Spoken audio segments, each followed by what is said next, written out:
When someone we thought wanted us starts giving us mixed signals, it can leave us anxious, confused, and wondering where we stand.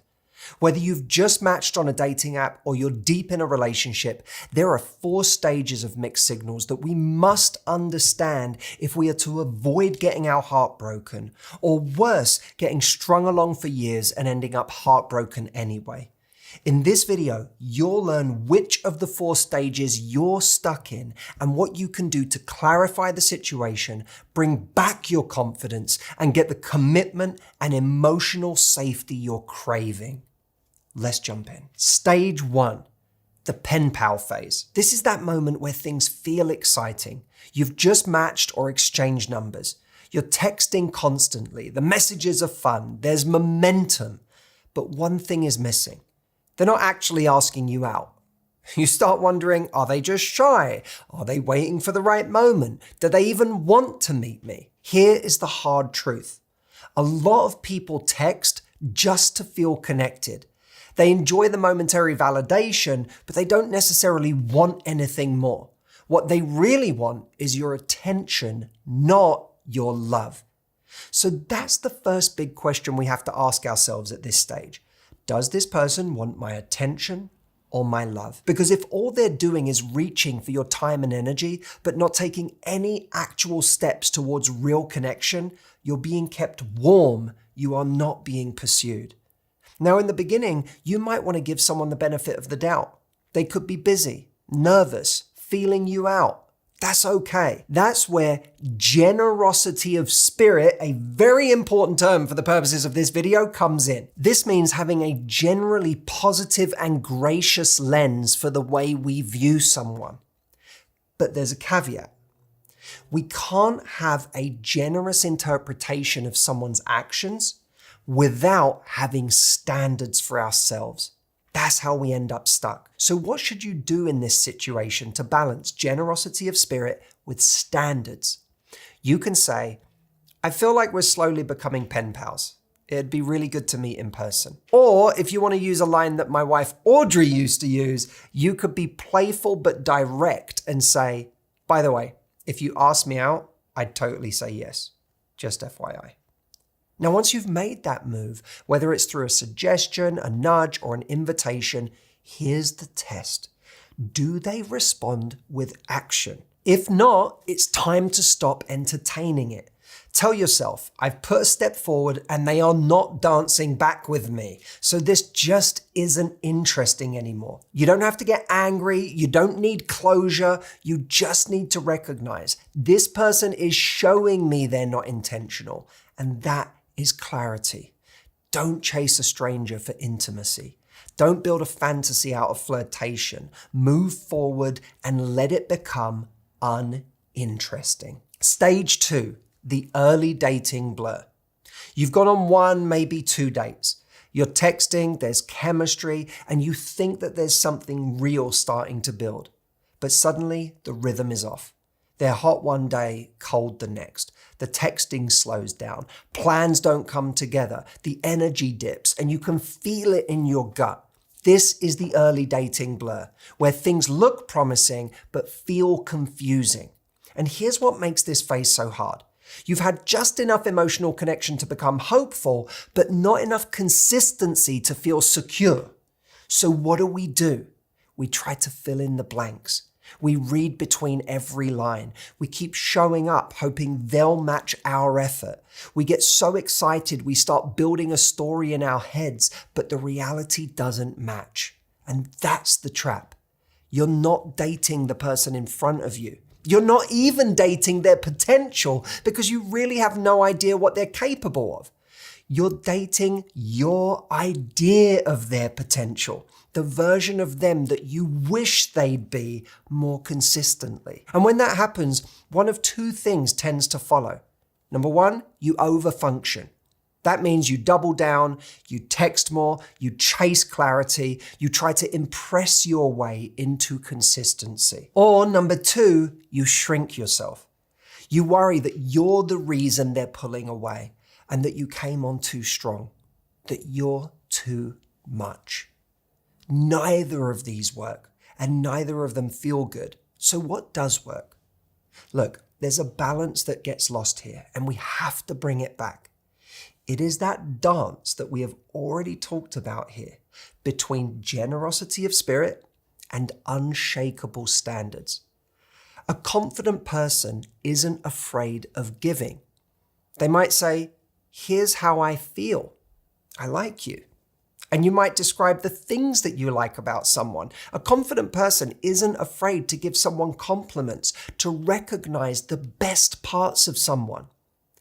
But a confident person is also able to uphold their standards. At the same time as saying, I like you and here's how I feel about you, they can say, but this part of your behavior confuses me and I want to talk about it. That's what real strength looks like in this stage. You're not punishing someone, but you're not begging either.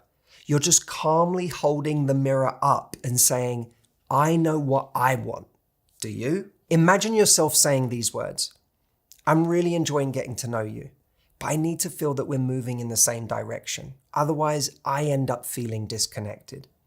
Now, what I love about this language is that the danger isn't for you. The danger if they don't show up is for them, because you're going to end up feeling disconnected. And if you feel disconnected, you're going to lose interest. That's the implication there. And it's clear, it's kind, and by saying it, you're going to reveal the kind of person you're dealing with. If they step up, great. If they retreat, you have just dodged months of confusion. Do not let your imagination run the relationship.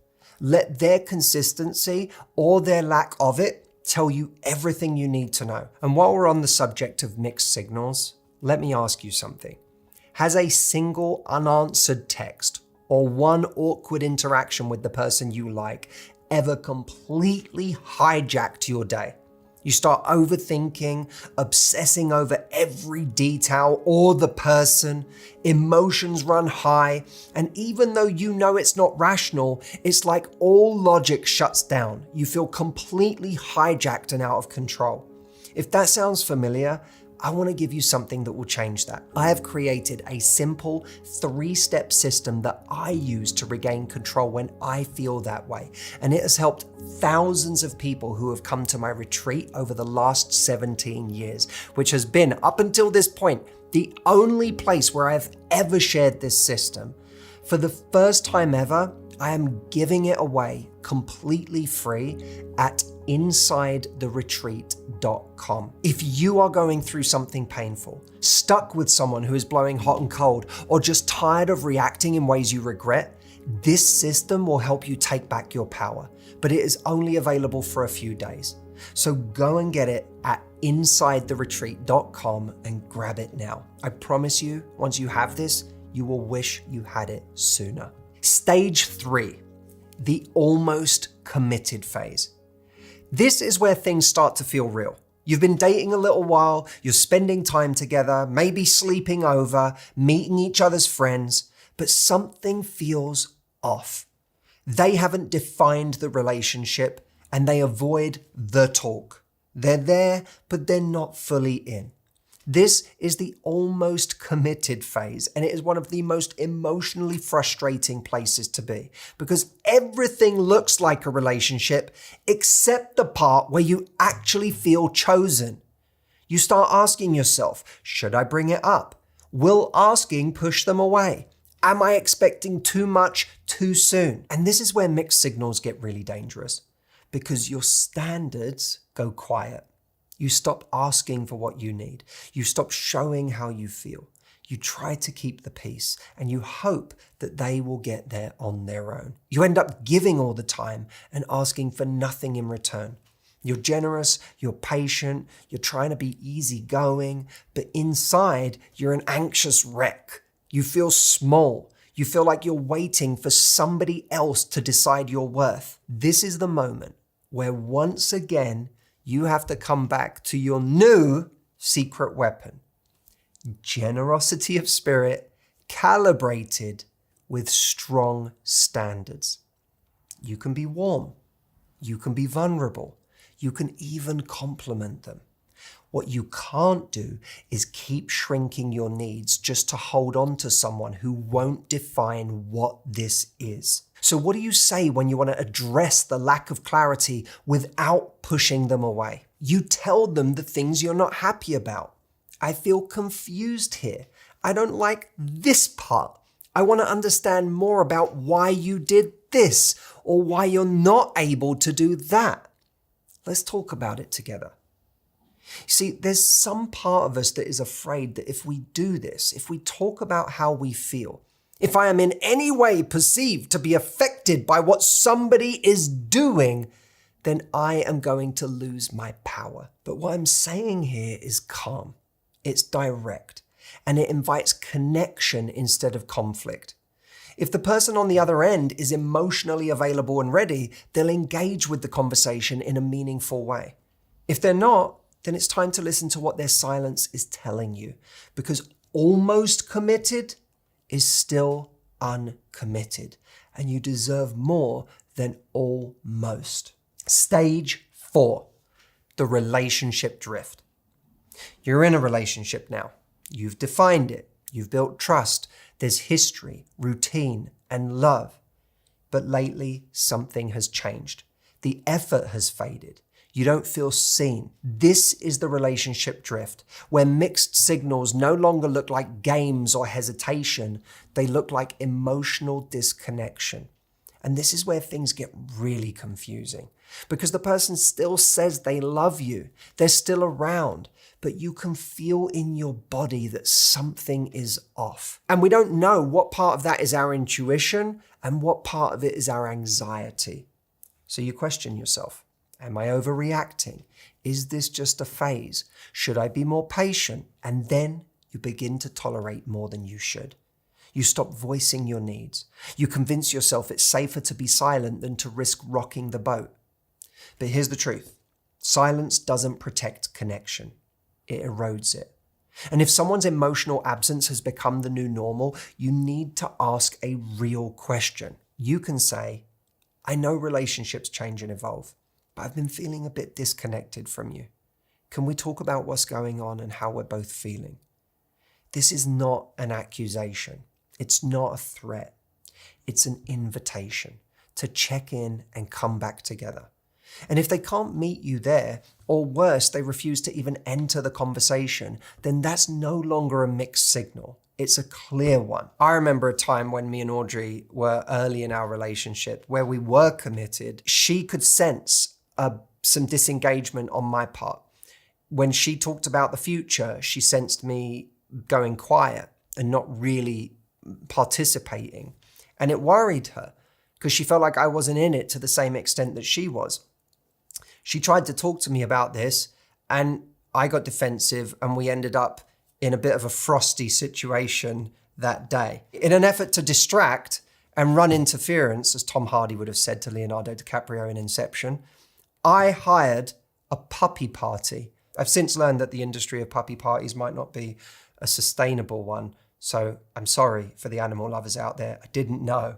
But at the time, it was the best idea I had for distracting her. It wasn't like a conscious thing to try to distract her. I was just trying to gloss over everything. Anyway, she frolicked with the puppies. She had the best time.